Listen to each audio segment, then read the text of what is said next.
خواتین و حضرات، السلام علیکم ورحمۃ اللہ وبرکاتہ۔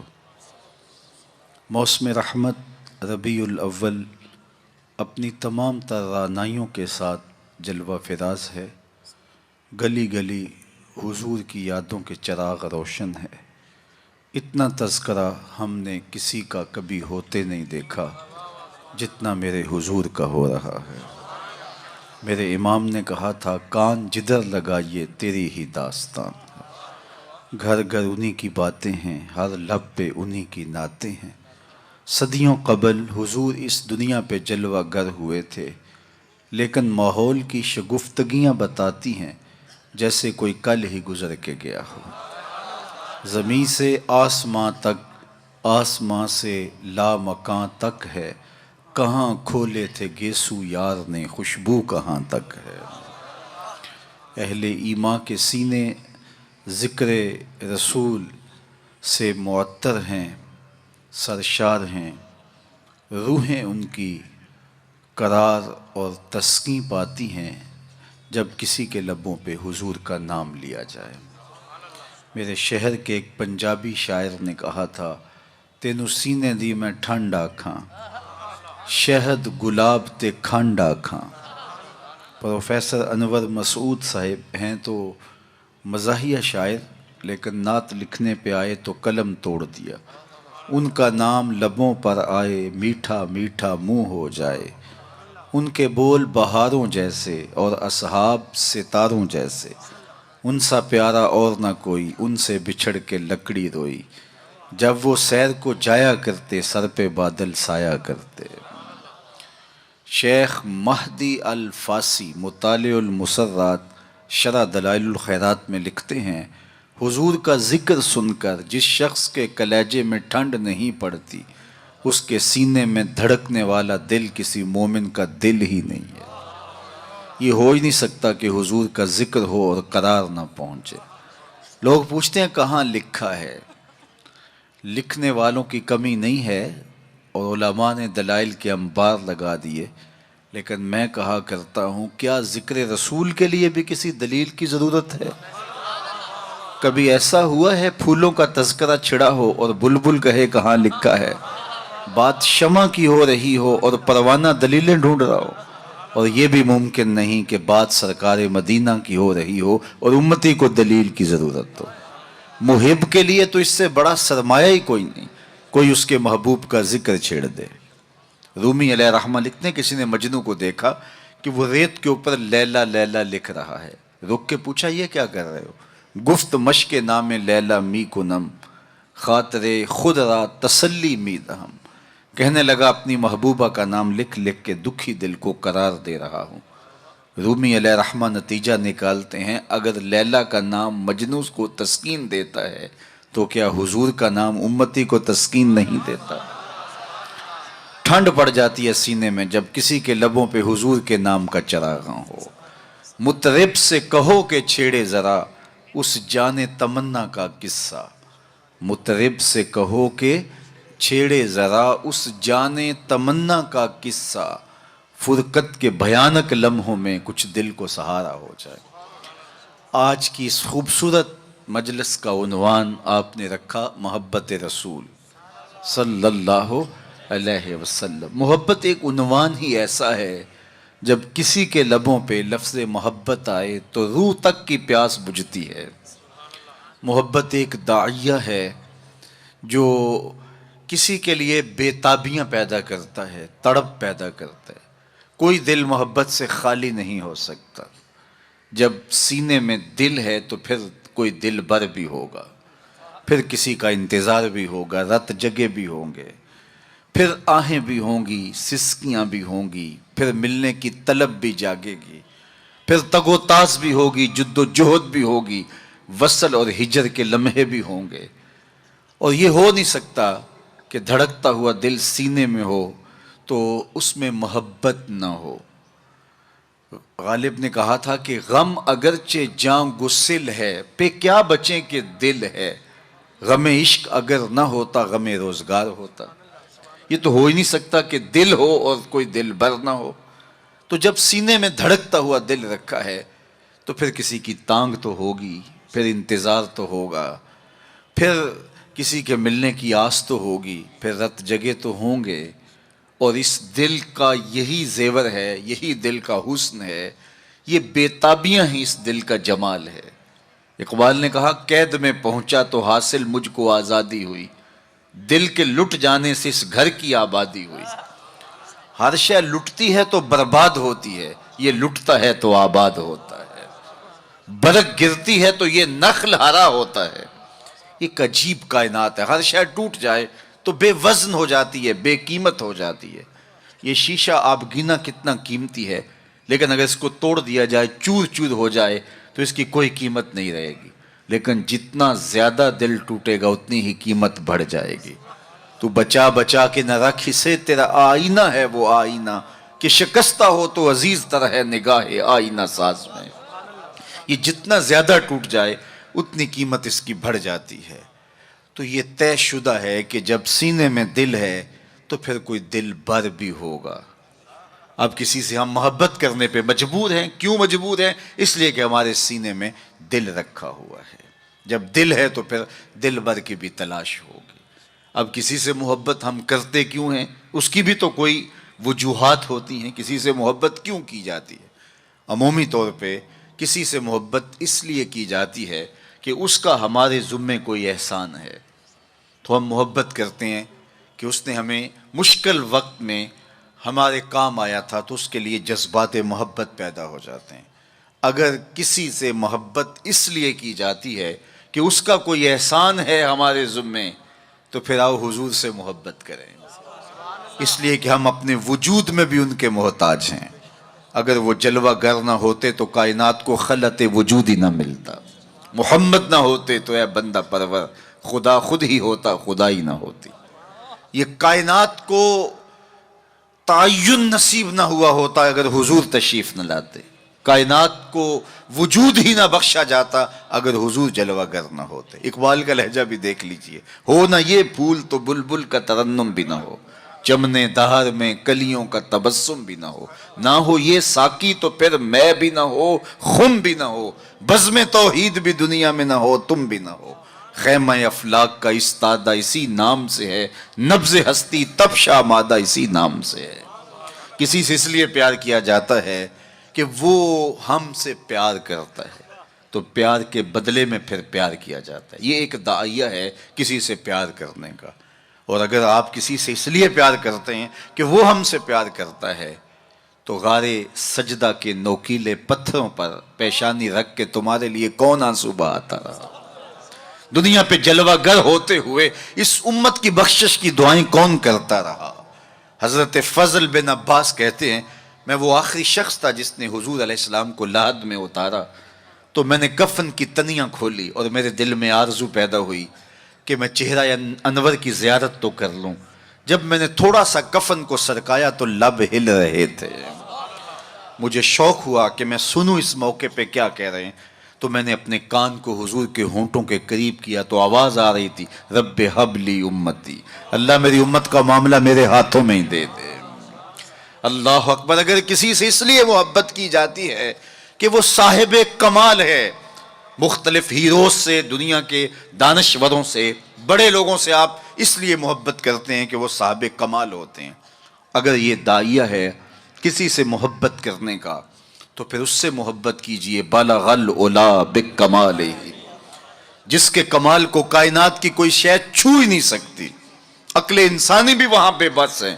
میرے امام بولے خرد سے کہہ دو کہ سر جھکا لے، خرد سے کہہ دو کہ سر جھکا لے، گماں سے گزرے گزرنے والے، یا خود پڑے ہیں جہت کو لالے، کوئی کیا بتائے کدھر گئے تھے، سراغ عین و متا کہاں تھا، نشان کیف و الا کہاں تھا، نہ کوئی ساتھی نہ کوئی راہی، نہ سنگ منزل نہ مرحلے تھے، کمان امکان کے جھوٹے نکتوں تم اول آخر کے پھیر میں ہو، محیط کی چال سے پوچھو کدھر سے آئے کدھر گئے تھے، کوئی حد ہے ان کے عروج کی، بلغ العلا بکمال۔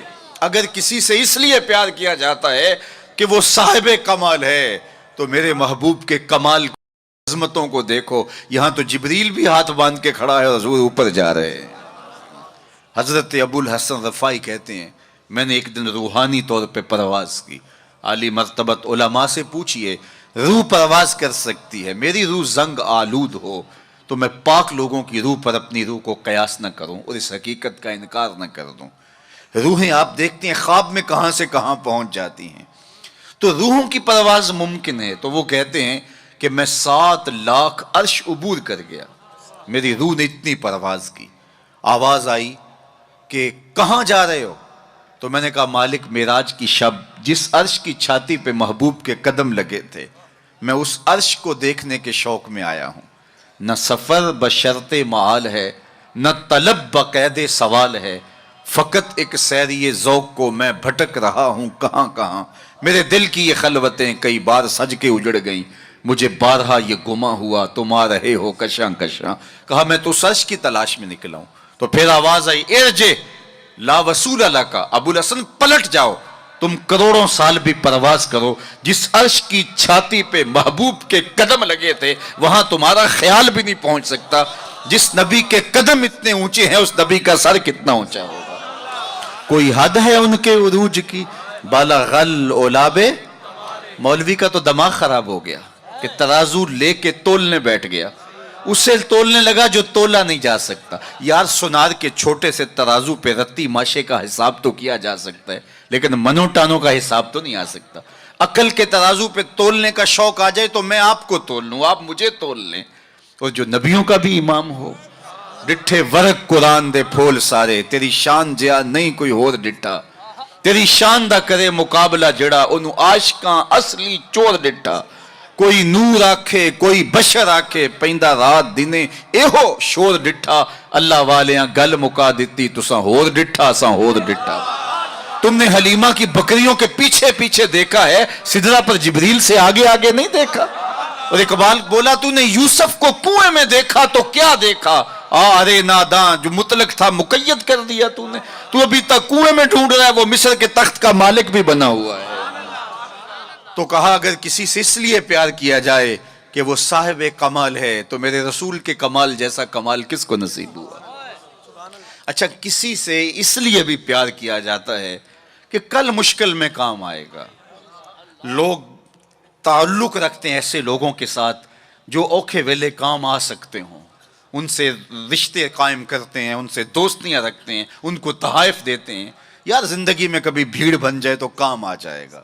سیاسی لوگوں سے، افسران بالا سے لوگ تعلق قائم رکھتے ہیں کہ اوکھے ویلے کام آئے گا. کسی سے اس لیے پیار کیا جائے کہ وہ اوکھے ویلے کام آئے گا. مجھے بتاؤ نزع سے اوکھا ویلا بھی کوئی ہو سکتا ہے؟ مجھے بتاؤ حشر سے اوکھا ویلا بھی کوئی ہو سکتا ہے؟ اگر کسی سے اس لیے پیار کیا جائے تو پھر حضور سے پیار کرنا چاہیے، اس لیے کہ اوکھے ویلے وہ کام آئیں گے جب کوئی کسی کو نہیں پوچھ رہا ہوگا. فرمائیں گے شفاعتی لأہل القبائر من امتی، بڑے بڑے آجو میرے دامن میں لپٹ جاؤ. اعلی حضرت بولے پیش حق مجدہ شفاعت کا سناتے جائیں گے، آپ روتے جائیں گے ہم کو ہنساتے جائیں گے. وسعتیں دی ہے خدا نے دامن محبوب کو، جرم کھلتے جائیں گے اور وہ چھپاتے جائیں گے. اچھا کسی سے پیار اس لیے بھی کیا جاتا ہے کہ وہ سونا بڑا ہے. عمومی طور پہ دنیا پہ سب سے بڑا داعیہ محبت کا یہی ہے. کوئی کسی سے اس لیے پیار کرتا ہے کہ وہ صاحب جمال ہے، کسی کو کسی کے لب پیارے لگے، کسی کو کسی کی زلف دراز اچھی لگی، قدِ رانا پہ جان وار دینے کے لیے کوئی تیار ہوا، کسی کی آنکھوں میں ڈوب جانے کو جی چاہتا ہے. کسی سے کوئی پیار اس لیے کرتا ہے کہ وہ سونا بہت ہے. چلو یہی داعیہ مان لیتے ہیں تو پھر زمانے میں لاؤ نہ اس حسین جیسا. کشفت دجا بجمالہ، مکھ چند بدر شاہ شانی ہے، متھے چمک دی لاٹ نورانی ہے، کالی زلف تیاک مستانی ہے، مخمور رکھی ہیں مد بھریاں. سیدنا ابو ہریرہ بولے کل قمر لیلۃ البدر لما را قبلہ ولا بعدہ مثلہ. کیا پوچھتے ہو 14ویں رات کا چمکتا ہوا چاند تھے میرے حضور. پھر کہا نہیں نہیں نہیں، حضور جیسا نہ پہلے دیکھا نہ بعد میں دیکھا. حسان بن ثابت پاس ہی کھڑے تھے، بولے کیسے دیکھتے؟ کسی ماں نے جنم دیا ہوتا تو دیکھتے. خدا نے وہ سچائی پن چھڑیا جدے وچ محمد نو ٹالیا. حسینہ جمیلہ دا منہ موڑ دیتا، محمد بنا کے قلم توڑ دیتا. 2006 میں خاکے تراشے گئے تو میں نے گلی گلی جا کے کہا تھا صاحب خاکے تو خاکیوں کے ہوتے ہیں، جو پیکر نور ہو اس کے خاکے کون تراشے گا. خاکے تو بڑی دور کی بات ہے، اس کا تو ثانی بھی نہیں، سایہ بھی نہیں تھا. ثانی تو دور کی بات ہے، سایہ بھی نہیں تھا. مثل او در عالم امکان متصور نیست، ان کی مثل بزم عالم میں ممکن ہی نہیں ہے. رخ مصطفیٰ ہے وہ آئینہ کہ اب اس سا دوسرا آئینہ، نہ کسی کی بزم خیال میں نہ دکان آئینہ ساز میں. چاند کی طرف منہ کر کے تھوکنے سے تھوکنے والے کا اپنا منہ میلا ہوگا. چاند کی کرنیں کبھی بھی میلی نہیں ہو سکتی. ہرا کا چاند کل بھی روشن تھا، مدینے کا چاند آج بھی روشن ہے، اور رہے گا یوں ہی ان کا چرچا رہے گا. پڑے خاک ہو جائیں جل جانے والے. کسی سے اگر اس لیے پیار کیا جاتا ہے کہ وہ سونا بڑا ہے تو پھر آؤ اس محبوب کے حسن کو دیکھو. سیدنا جابر بن سامورہ رضی اللہ تعالیٰ عنہ فرماتے ہیں چاندنی رات تھی اور حضور لال دھاری دھار یمنی چادر اوڑے استراحت فرما رہے تھے. میں کبھی چاند کو دیکھوں، کبھی حضور کے چہرے کو دیکھوں. فائزہ ہو احسن عندی من القمر، پھر میں نے فیصلہ کیا چاند نہیں میرے حضور ہی سونے ہیں. اللہ اکبر، کیسا جمال دیا، کیسا حسن دیا. دیکھنے والے کہا کرتے ہیں اللہ اللہ، یاد آتا ہے خدا دیکھ کے صورت تیرے. امام زرقانی نے اتنا خوبصورت واقعہ لکھا حضور کے جمال کا کہ روحوں تک جو ہے وہ قرار پہنچتا ہے. فرماتے ہیں کہ ایک دن حضور سیر کرنے کے لیے باہر تشریف لے گئے. ایک قافلے نے وہاں پڑاؤ کیا ہوا تھا اور ان کے اونٹ چل رہے تھے، تو حضور کو ایک سرخ رنگ کا اونٹ پسند آ گیا. علماء سے پوچھئے کہ عرب میں سرخ رنگ کے اونٹ کی اہمیت کیا ہے. جس طرح آپ کے ہاں اچھے ماڈلز کی گاڑیاں ہوتی ہیں اور آپ کہتے ہیں کہ نہیں فلاں گاڑی تو فلاں گاڑی ہے، تو ان کے زمانے میں سرخ رنگ کا اونٹ تو ایک نشان تھا عزت کا. تو سرخ رنگ کا ایک اونٹ حضور کو آیا پسند. تو قافلے والوں سے پوچھا بیچتے ہو؟ انہوں نے بیچنا تھا یا نہیں؟ حضور نے پوچھا تو کہا جی بیچتے ہیں. میرے شیخ کہتے ہیں میں دل ویچاں میں جگر ویچاں جے پیارا محمد آ جاوے. نہیں میں اپنا سارا گھر ویچاں جے پیارا محمد آ جاوے. انہوں نے کہا جی جی بیچتے ہیں. کتنے کا؟ اتنے کا سودا طے ہو گیا. کہا میں تاجرانہ غرض سے تو آیا نہیں تھا کہ قیمت ساتھ لے کے آتا، میں تو آیا تھا سیر کے لیے. اچانک تمہارا اونٹ پسند آ گیا، اگر تم میرے پہ اعتبار کرو تو اونٹ دے دو اور میں اپنے شہر جا کے اس کی قیمت بیچ دیتا ہوں. انہوں نے کہا کوئی اعتراض نہیں ہے. حضور نے اونٹ پکڑا، چل دیے. جب تک حضور جاتے دکھائی دیتے رہے وہ دیکھتے رہے، اور جب حضور نظروں سے اوجھل ہو گئے تو دلوں پہ ہاتھ رکھ کے کھڑے ہو گئے. پھر تھوڑی دیر کے بعد سکتے سے باہر آئے اور ایک دوسرے سے پوچھنے لگے کہ یار تم جانتے ہو اسے؟ جب کسی کو نقد سودا دیا جائے تو عطا پتہ نہیں پوچھا جاتا، اور جب ادھار دیا جائے یا تو آپ اسے جانتے ہوتے ہیں یا پھر درمیان میں کوئی ضامن ہوتا ہے یا وہ چیز کوئی گروی رکھتا ہے. کہا ایک شخص آیا اونٹ لے گیا، تم میں سے اسے جانتا بھی کوئی نہیں ہے. یار کسی نے پتہ پوچھ لیا ہوتا، اس نے شے گروی کوئی نہیں رکھی، کوئی ضامن بھی نہیں دیا. ایک بولا یار جب وہ باتیں کرتا تھا منہ سے پھول جھڑتے تھے. اذا تکلم رؤیا کالنور یخرج من بین ثنایاہ، میں تو وہی دیکھتا رہ گیا. دوسرا بولا کہ یار جب وہ مسکراتا تھا نا سامنے والے پہاڑوں پہ عکس پڑتا تھا. اذا ضحک کاد یتلالع فی الجدر. تیسرا بولا یار میں تو اس کی زلفوں کے پیچ و خم ہی دیکھتا رہا. چوتھا بولا میں تو اس کی آنکھوں کے ساغر میں ڈوب گیا. کیا خوب سجن دیاں اکھیاں نے، کیا خوب سجن دیاں اکھیاں نے جی میں پر کے سرائیاں رکھیاں نے. تو اجے میرا یار نے ڈٹھا جنوں ویکھ کے چن شرم آوے. ادھی راتی دن چڑھ جاوے جیو رخ تو نقاب اٹھاوے. تے جے او نکلے سیر کرن نو سارا گلشن سیس نواوے اتے دھرتی لف لف جاوے. جے ہاتھ پھلاں وچ رکھدا ہاتھ پھلاں تو ود جاوے. نین نشیلے مست رسیلے وچ سونا کجل سہاوے. اکھ اگڑے تے انج پیا جاپے جویں میں خانہ کھل جاوے. توبہ توبہ حسن سجن دا چال نہ چلی جاوے. بجلی ڈر دی لشک نہ مارے متا بے ادبی ہو جاوے. تے جے او کھولے پیچ زلف دے اتے راہی راہ پل جاوے. توبہ توبہ حسن سجن دا چال نہ چلی جاوے. علم خدا نے اینا دتا عقلاں وچ نہ آوے. عقل خدا نے اینی دتی علماں وچ نہ آوے. کی یہ جاز نظر وچ او دی جو آوے وک جاوے. خلق او دے نے مولی دنیا کوئی ورلائی جان بچاوے. آزم ایڈا سونا ماہی سانو کدرے نظر نہ آوے. انہوں نے کہا جو بھی ہوا وہ اپنے حسن کا جادو جگا کے تمہارا قیمتی اونٹ ہتھیا کے لے گیا. امام زرقانی لکھتے ہیں جب انہوں نے کہا نا ہتھیا کے لے گیا تو اب تک خاموش بیٹھی قافلے کے سردار کی بیوی نے خیمے کا پردہ سرکایا اور ان سے مخاطب ہو کے کہا آنا ضامنۃ لثمن جملکم لا یقدر بکم، خبردار اس کے خلاف کوئی بات کی تو اگر وہ قیمت نہ دینے آیا تو مجھ سے لے لینا، میں ضامنہ ہوں۔ انہوں نے کہا اچھا تو اسے جانتی ہے؟ کہا واللہ میں بھی نہیں جانتی۔ تو کہا پھر ضامن کیسے ہے؟ کہا جب تم سودا کر رہے تھے خیمے کی اوٹ سے میں نے اس کا چہرہ دیکھا تھا، اور اتنے سونے چہرے والا کبھی جھوٹ بول ہی نہیں سکتا ہے۔ تھوڑے لمحے گزرے تھے کہ حضور کے غلام آ گئے۔ قافلے والے کون ہیں جن سے ہمارے آقا نے اونٹ خریدا؟ کہا کہ ہم حاضر ہیں۔ کہا یہ کھجوریں تمہاری ضیافت کے لیے بھیجی اور یہ رہی آپ کی قیمت۔ انہوں نے کہا قیمت بعد میں لیں گے، ہمیں تو لگتا ہے خود بک گئے ہیں، ہمیں اس پیارے کا ڈیرہ بتاؤ۔ کہا وہ کھجوروں کے جھنڈ دکھائی دیتے ہیں وہی پیارے کا ڈیرہ ہے۔ اس وفد کا نام تھا وفد طارق۔ امام زرقانی لکھتے ہیں سارا قبیلہ اٹھا اور جا کے حضور کے قدموں میں بیٹھ گیا، تیری تک کے ادامہ میں مرید ہو گئے۔ اگر کسی سے اس لیے پیار کیا جاتا ہے کہ وہ سونا بڑا ہے تو پھر حضور سے پیار کریں۔ اللہ اکبر، جہاں حسن بھی پانی بھرتا ہے اور عشق بھی غلامی کرتا ہے۔ اللہ اکبر۔ اچھا، جب ہم کسی سے پیار کرتے ہیں، کسی سے محبت کرتے ہیں، کسی سے ہم الفت کا ربط قائم کر لیتے ہیں تو پھر اس کے بعد اس محبت کے تقاضے بھی ہوتے ہیں۔ بندہ جس سے پیار کرتا ہے کثرت کے ساتھ اس کا ذکر کرتا ہے، یہ محبت کی علامت۔ باتوں باتوں میں چھیڑ دیتا ہے، چونکہ محبت متقاضی ہے اس بات کی کہ ذکر حبیب کا تکرار ہو۔ رومی کہتے ہیں کسی نے مجنو کو دیکھا کہ ریت پر لیلا لیلا لے کر ہے، ابھی میں نے آپ کے سامنے رکھا، تو کہا یہ کیا کر رہے ہو؟ کہا محبوب کے نام کی مشق کر کے اپنے دل کو قرار دے رہا ہوں۔ تو محبوب کے ذکر کا تکرار دل کی تسکین کا سامان ہے۔ اللہ اکبر۔ تو بندہ جس سے محبت کرتا ہے اس کا کثرت کے ساتھ ذکر کرتا ہے۔ یہ محفل میلاد یہ محبت کے اظہار کا سلیقہ ہے، یہ حضور کے ذکر کرنے کا بہانہ ہے۔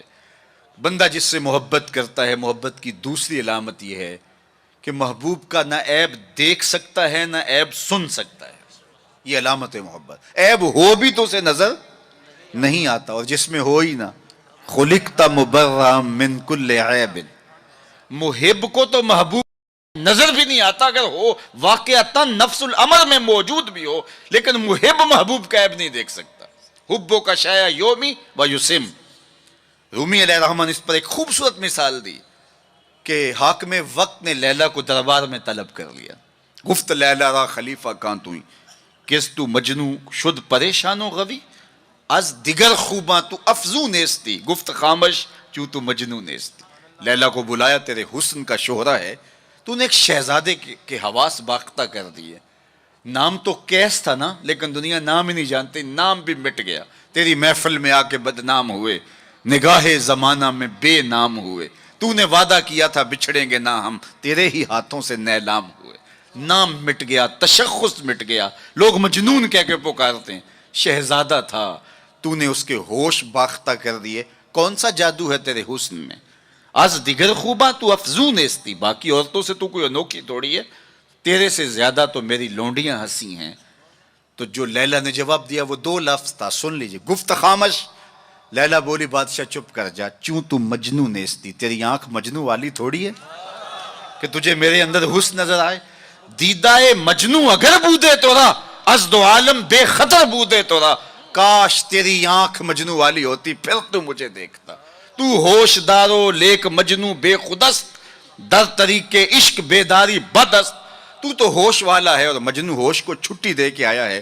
اس کوچے میں ہوش کے ڈالر نہیں چلتے، اس کوچے کے اندر محبت کی کرنسی چلتی ہے۔ اس لیے کہا کہ تجھے میرے اندر کوئی کمال نظر نہیں آئے گا۔ رومی یہاں کیا کمال کی بات کہی، کہا اگر لیلا کو دیکھنا ہو تو مجنو کی آنکھ چاہیے، اور مصطفیٰ کریم کو دیکھنا ہو تو ابو بکر کی آنکھ چاہیے۔ معنی حرفم کنی تحقیق اگر، بنگری با دیدائے صدیق اگر، قوت قلب و جگر گردت نبی، از خدا محبوب تر گردت نبی۔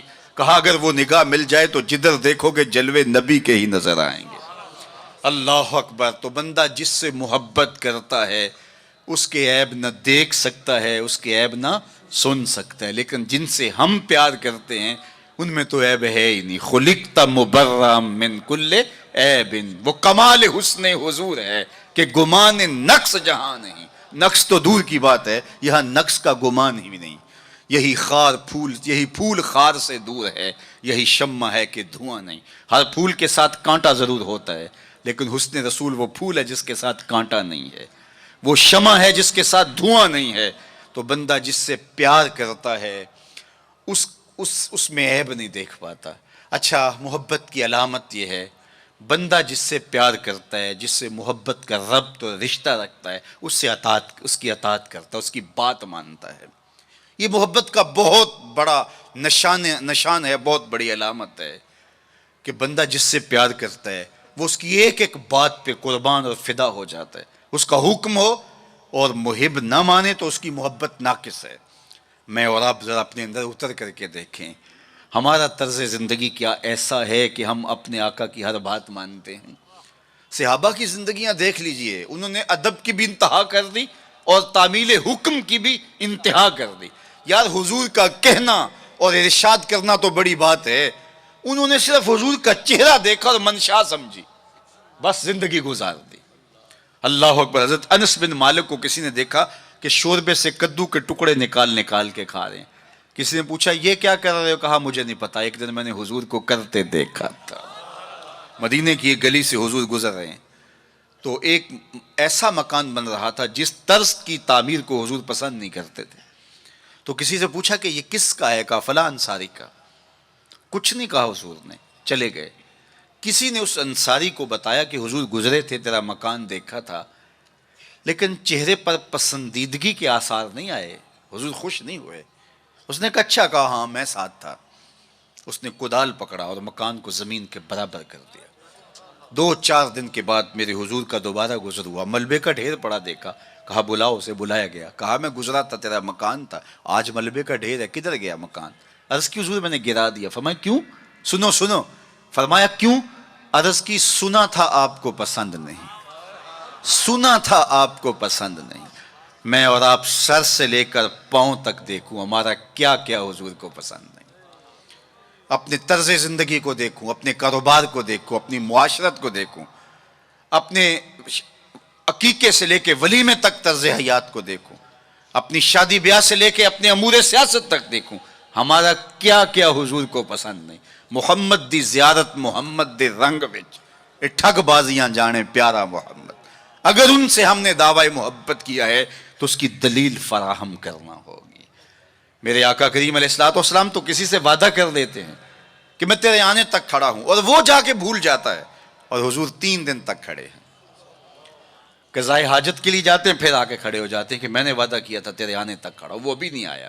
3 دن راتیں گزر جاتی ہیں. پھر وہ ایک دن اچانک گزرا تو دیکھا حضور کھڑے ہیں، تو یاد آ گیا ہو یہ تو میرے سے وعدہ تھا. بڑا شرمندہ ہوا، شرمسار ہوا. اللہ اکبر. قریب آیا تو ڈر رہا تھا کہ مجھے کیا کہا جائے گا، لیکن صرف اتنا کہا تو نے مجھے مشقت میں ڈال دیا. قصور اس کا تھا، بھول وہ گیا، لیکن میرے حضور 3 دن تک کھڑے رہے ہیں. اور میں لوگوں کو خود ٹائم دیا کہ مجھے ملنے آنا، اس وقت گھر پہ ہوں گا. اور وہ دروازے پہ آ کے بیل دیتا ہے اور میں بچے کو کہتا ہوں جاؤ کہہ دو ابو گھر پہ نہیں ہے. میں کیسا عاشق رسول ہوں، کیسے میں حضور کے عشق کا دعویٰ کرتا ہوں. اگر میرے سینے پہ حضور کے نام کا بیج لگا ہے اور میں دکان پہ بیٹھا ہوں تو گاہک کو تسلی ہونی چاہیے اس کے سینے پہ حضور کے نام کا بیج لگا، یہ کم تول ہی نہیں سکتا. یہ عاشق رسول ہے. یہ سارا دن جو ہے وہ یوں بیٹھ کے چلا جائے گا، 2 نمبر مال نہیں بیچ سکتا، اس لیے کہ یہ عاشق رسول ہے. کوئی رشتہ کرنے آئے تمہارے گھر کے چھت پر میرے حضور کے نام کا جھنڈا لگا ہے، اسے کسی سے نہ پوچھنا پڑے کہ یہ کیسا شخص ہے، اسے پتا چل جائے یہ عاشق رسول ہے.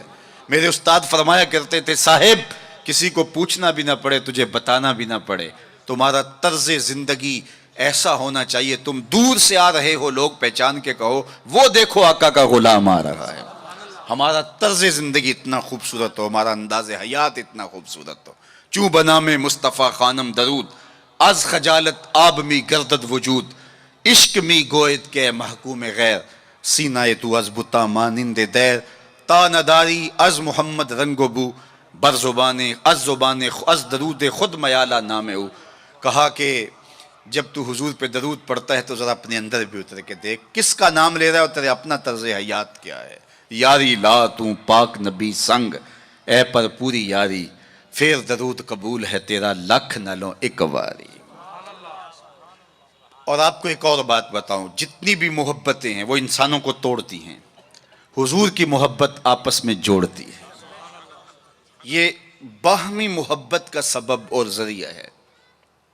اقتدار کی ایک کرسی ہے، دو چاہنے والے، الیکشن ہو گیا، چونکہ محبوب مطلوب ایک ہے، چاہنے والے کئی ہیں، ایک کے دو چاہنے والے رقیب کہلاتے ہیں نا۔ یہ تو میرا محبوب تھا، تم نے کیوں دیکھا، لڑائی تک نوبت جا پہنچی، قتل و غارت تک معاملہ جا پہنچا۔ ایک کے دو چاہنے والے رقیب کہلاتے ہیں، اور یہاں ایک کے اربوں چاہنے والے آپس میں حبیب کہلاتے ہیں۔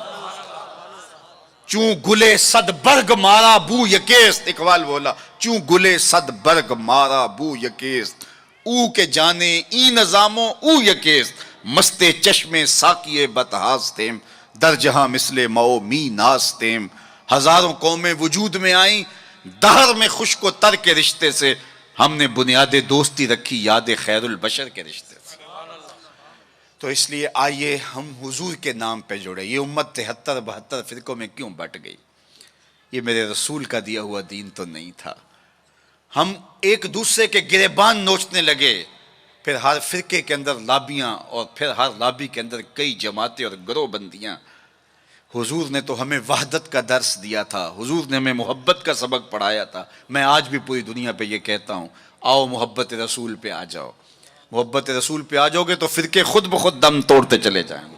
یہ ہماری محبت ناقص ہے کہ ہم آپس میں الجھ رہے ہیں۔ اگر محبت کامل ہو تو پھر ایک ایسی برادری بنتی ہے جس میں صہیب روم سے آتے ہیں، سلمان فارس سے آتے ہیں، بلال حبشے سے آتے ہیں، صدیق اکبر مکے سے ہیں، سعد مدینے سے ہیں، لیکن آپس میں اخوت پیدا ہوتی ہے۔ یہ بھائی چارے کی بنیاد اور ضمانت ہے۔ تو چوں گلے صد برگ مارا بو یکیست، او کے جانے ای نظاموں او یکیست۔ میرے استاد ایک شعر جھوم کے پڑھا کرتے تھے، اور آج میں وہ آپ کی نظر کر رہا ہوں، آپ کے ذوق کی تسکین کے لیے، کہ محمد کی وساطت سے محبت تیری میری ہے۔ میں آپ کے شہر میں پہلی مرتبہ آیا ہوں، دارالسلام کا نام سنا تھا، یہاں ایک سنی کانفرنس کسی زمانے میں ہوئی تھی، سروں کا ہجوم تھا، محبتوں کی کیفیات تھی۔ مجھے شوق تھا کہ میں بھی اس بستی کے مکینوں کو دیکھ آؤں، لیکن آپ کی آنکھوں میں چمکتا ہوا پیار، پیشانیوں پہ لکھی ہوئی محبت۔ میرا تو آپ کا پہلا تعارف ہے، میری آپ کی برادری الگ ہے، میرا آپ کا کوئی کاروباری سانج نہیں ہے، لیکن آپ کے دل میں میرے لیے محبت اور میرے دل میں آپ کے لیے دعائیں، یہ رشتہ قائم کیسے ہوا؟ تو میرے استاد جھوم کے پڑھا کرتے تھے، محمد کی وساطت سے محبت تیری میری ہے، محبت اصل ہے ان کی، نہ تیری ہے نہ میری۔ تو یہ وہ بنیاد ہے محبت کی۔ اور ایک بات اور کروں کہ جتنی بھی محبتیں ہیں، وہ غالب نے کہا تھا نا، عشق نے غالب نکما کر دیا، ورنہ ہم بھی آدمی تھے کام کے۔ ایک وہ عشق بھی ہے جو اچھے بھلے انسان کا بیڑا غرق کر کے رکھ دیتا ہے، اور وہ منہ چھپاتا پھرتا ہے۔ وہ عشق نکما کر دیتا ہے، صلاحیتوں کو جو ہے وہ زائل کر دیتا ہے۔ ایک وہ عشق ہے، اور یہ وہ عشق ہے جو بلال کو پستیوں سے اٹھا کے کعبے کی چھت پہ کھڑا کر دیتا ہے۔ یہ بندہ نواز عشق ہے۔ اور یہ بھی سنیے کہ جتنے بھی عشق ہیں ان کا انجام رسوائی ہوتا ہے۔ میں سویر سے لے کر شام تک سڑکوں پہ سفر پہ ہوں، کل شیخو پورے تھا، پھر آج دھوبی گھاٹ، تو اب آپ کے پاس کل اگلی منزل، وہ کبھی کیا کسی نے کہا، کبھی عرش پر کبھی فرش پر، کبھی ان کے در کبھی در بدر، غم عاشقی تیرا شکریہ میں کہاں کہاں سے گزر گیا۔ میں ایک دن سیالکوٹ سے واپس آ رہا تھا، تو راستے میں ایک جھونپڑا بنایا تھا کسی ملنگ نے، تو اس کے اوپر لکھا تھا سڑکوں والی سرکار۔ تو میں نے اپنے ساتھی سے کہا کہ یہ تو کنارے والی سرکار ہے، سڑکوں والی سرکار تو ہم ہیں، کہ سویر سے لے کر شام تک سڑکوں پہ ہی رہتے ہیں۔ تو جو بندہ سڑکوں پہ رہے تو اس کے تجربات بھی فزوں تر ہوتے ہیں۔ تو آپ نے گاڑیوں کے پیچھے لکھے جملے لکھے پڑھے ہوں گے، میں تو روز ان مراحل سے گزرتا ہوں، کبھی کسی ٹرک کے پیچھے کچھ لکھا ہے، وہ لکھنے والے کے، اس ڈرائیور کے نفسیات کا خلاصہ ہوتا ہے۔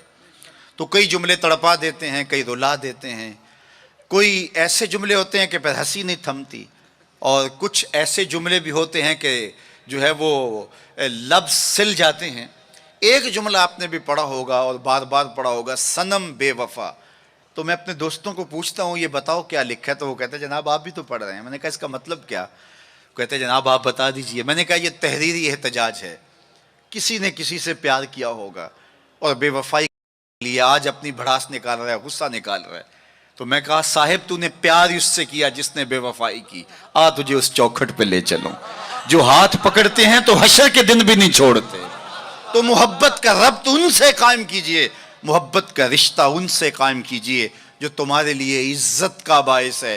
تم محبوب کا نام نہیں چھپاتے رہو گے، بلکہ تمہارے لیے قرار جہاں ہے، تمہارے لیے تسکین جہاں ہے، ان کا نام اور ان کا ذکر تمہارے لیے راحتوں کا سما. وعلیکم السلام. تو ان کا ذکر راحتوں کا سما اور تسکین اور قرار کا ذریعہ بن جائے گا. تو یہ وہ نام ہے جو عزت نواز. میں تو یہ کہتا ہوں کہ یہ محبت ہمارے لیے عزت کا سبب ہے. اعلیٰ حضرت نے کیا خوب کہا، جس کا حسن اللہ کو بھی بھا گیا، جس کا حسن اللہ کو بھی بھا گیا، ایسے پیارے سے محبت کیجئے. ایسا تو نہیں کہ محبوب کا نام چھپاتے پھریں، بلکہ یہ وہ محبت ہے، وہ بندہ نواز محبت ہے کہ جو ہمارے لیے باعث فخر و مباحات ہے، ہمارے لیے باعث عزت ہے. اعظم چشتی نے تو قلم توڑ دیا، اپنا معیار زمانے سے جدا رکھتے ہیں، ہم تو محبوب بھی محبوب خدا رکھتے ہیں. وہ گلیوں میں آوارہ پھرنے والا کوئی شخص محبوب تھوڑا ہے کہ شرمندگی ہو. ہمارا محبوب تو وہ ہے کہ جو عرش کی راہوں کا سیاح ہے نا. تو یہ ناز ہے، یہ فخر ہے ہمارے لیے.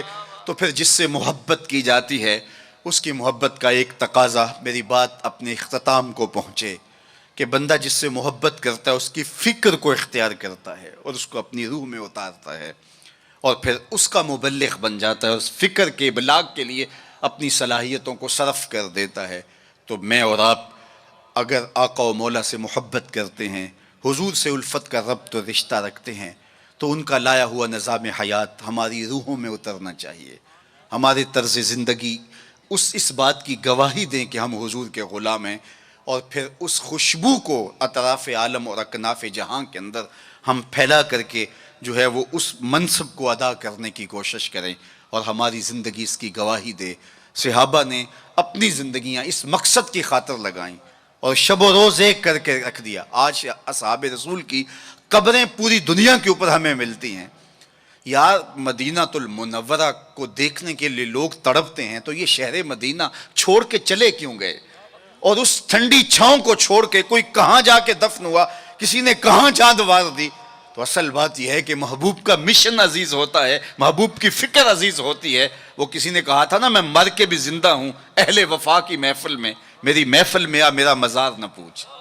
تو جب ان کے ہوئے ہو تو پھر اپنی زندگی، اور وہ لوگ جنہوں نے حضور کا نام لیا، اس تابی کی کہانی کوئی نہیں بھول سکتا جس کا ذکر اقبال نے کیا، کہ وہ گھوڑے کی ننگی پیٹھ پہ بیٹھ کے اللہ کے دین کا پیغام لے کے آگے بڑھا، اور چلتے چلتے دلدل آ گئی تو اس نے گھوڑے کی باگیں کھینچ لی اور کہا مالک میرے جذبے تو جواں تھے، تیری زمین ہی ختم ہو گئی.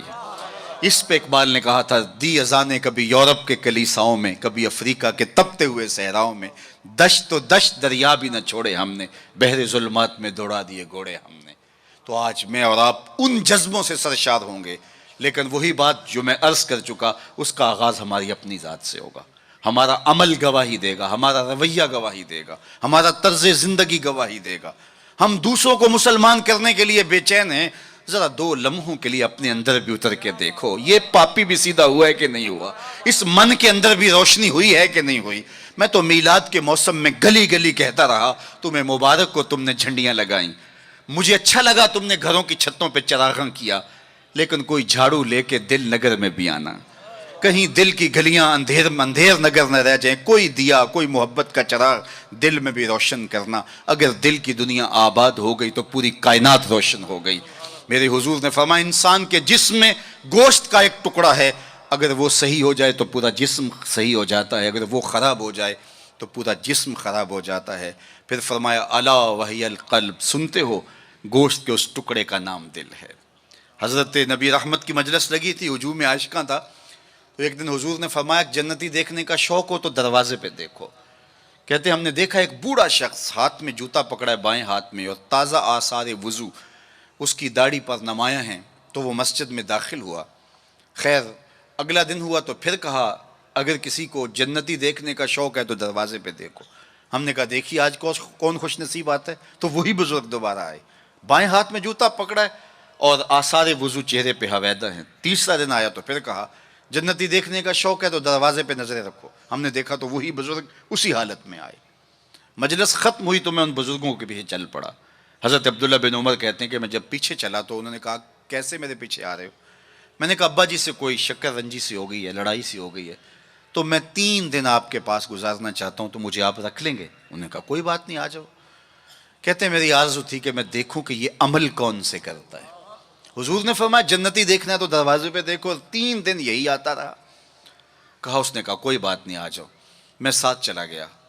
رات جب سوئے تو میں نے چادر اوڑھ لی اور میں اس طاق میں تھا کہ دیکھوں کہ یہ عمل کون سے کرتا ہے. لیکن وہ ساری رات سویا رہا.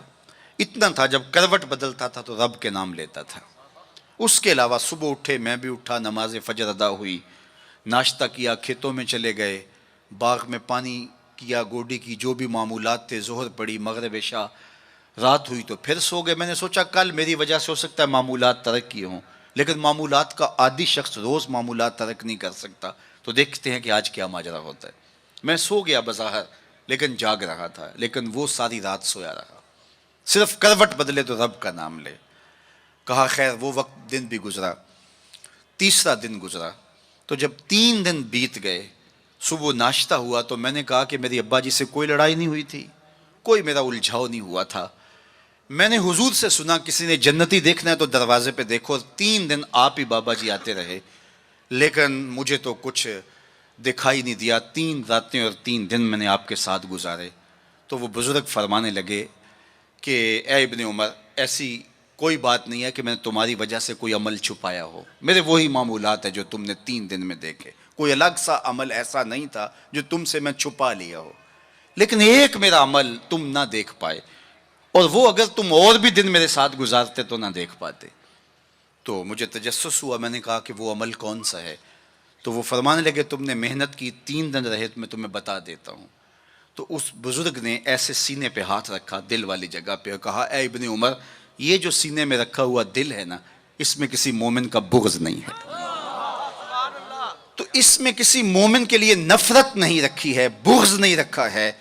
تو آج میں اور آپ جنت کے مسافر بننا چاہتے ہیں تو اس اندر کی دنیا کو صاف کیجئے, اور جب اس میں جھاڑو دیں گے اور اس کی صفائی کریں گے تو پھر محبوب کے جلوے آپ کو یہاں دکھائی دیں گے. نہ مسجد وچ نہ مندر وچ, لب یار نو اپنے اندر وچ, وفی انفسکم افلا تبصرون. تو آئیے میں اور آپ اپنے باطن کی صفائی کے لیے کوشاں ہوں. زندگی لمحہ لمحہ ٹوٹ رہی ہے, اور میں اور آپ ایک ایک سانس کر کے اپنی زندگی کو توڑ رہے ہیں. یہ اٹھتے ہوئے قدم ہیں, سیدنا علی المرتضیٰ فرماتے ہیں. یہ ہماری جو سانسیں ہیں یہ اٹھتے ہوئے قدم ہے, یہ پگھلتی ہوئی برف ہے جو ہمیں موت کے قریب لے جا رہی ہے.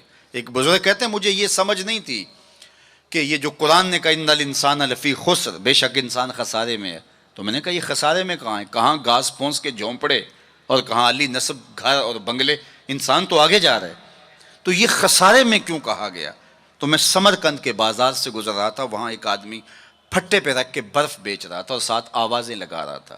آج کل تو یہاں وہ پاپڑ بیچنے والے بھی آوازیں لگاتے ہیں. تو وہ سمرقند کے بازار میں برف رکھ کے بیچ رہا تھا اور ساتھ آواز لگا رہا تھا ارحموا ارحموا الی من یذوب راس مالہ, او گزرنے والو میرے پہ ترس کھاؤ, میں ایسا تاجر ہوں جس کا راس المال پگھلتا چلا جا رہا ہے. کیونکہ برف ایک ایسا سودا ہے جو گاہک کا انتظار نہیں کرتا.